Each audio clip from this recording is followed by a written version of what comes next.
Ako, Reverend Father Benjamin D. Guetta Jr., taglay ang matibay na pananampalataya ay sumasampalataya at tinatanggap ang bawat isa at lahat ng nasa simbolo at pananampalataya gaya ng sumusunod.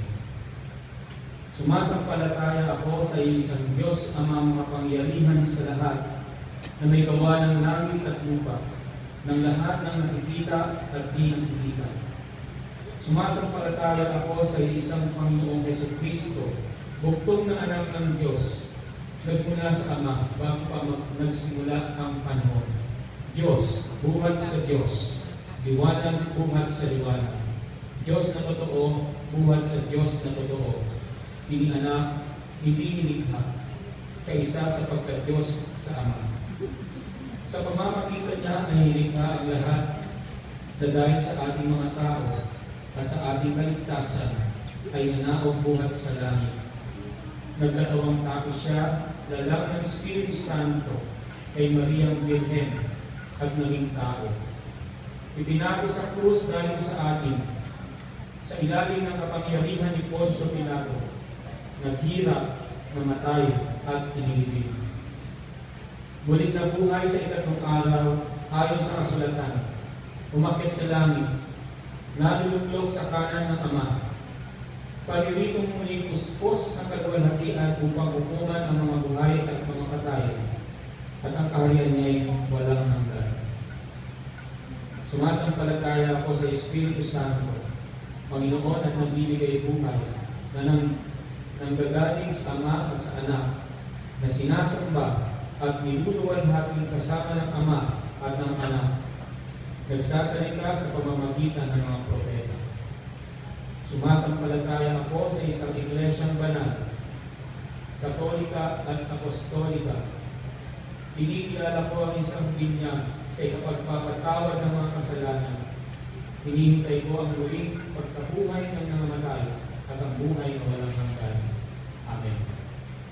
Sinasampalatayanan ko rin matatag ang lahat ng nakapaloob sa salita ng Diyos na sinulat o kaya isinalin sa tradisyon at hinahandog ng simbahan sa pamamagitan ng marinal na kakatulan o kaya sa kaparaan ng ordinaryo at pangkahalatang magisteryo bilang katotohanan ng ipinahayag ng Diyos at dapat sampalatayanan. Matatag ko rin tinatanggap ang bawat isa at lahat ng itinuturo ng Iglesia Katolika tungkol sa pananampalataya at magandang kaugalian. Sa wakas, ako'y sumasang-ayon ng may kusang loob at pagkalima sa isip at damdamin sa mga aral na itinuturo ng Santo Papa o kaya ng kapulungan ng mga obispo kung sila ay tumatanggap ng tunay na magisteryo, kahit na ipinahangilan ang mga aral na ito sa pamamagitan ng isang parutusang pinagbibiyak.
Suritin mo ang mga pangakong binigkas mo sa iyong ordinasyon.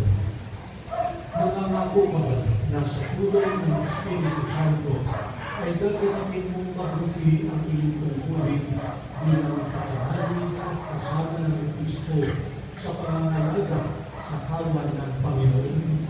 Opo, mahal na obispo. Taus-puso ka bang nagtitika na inaraos ang mga misteryo ng Kristo ng tapat at naintig ayon sa diwang ng Santa Iglesia sa ikararaman ng Diyos at sa ikapagiging banal ng Kristiyano? Opo, mahal na obispo. Ipinangangako mo bang gagawin ng karapat-dapat at ang buong-bunong ang pagpapahayag ng Ebanghelyo at ang pagpapaliwanag ng pananampalataya ng Katoliko? Opo, mahal na obispo. Ang naway ang iyong kalooban na iamin ang iyong sarili araw-araw kay Kristo ang ng pari na naghandog ng kanyang sarili patundangan sa ating lahat bilang isang ganap na hain sa Diyos Ama, at talaga bang inalaan mo ang iyong sarili sa Diyos sa ikaliligtas ng mga kaluluwa? Opo, mahal na obispo. Ikaw ba ay nangangakong magiging magalang at masunurin sa akin at sa aking magiging kahalili? Opo, nangangako ako. Naway bigyan na para ng Diyos ang mabuting gawain pinasimulan niya sa iyo. Amen.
Magsitayo tayo lahat.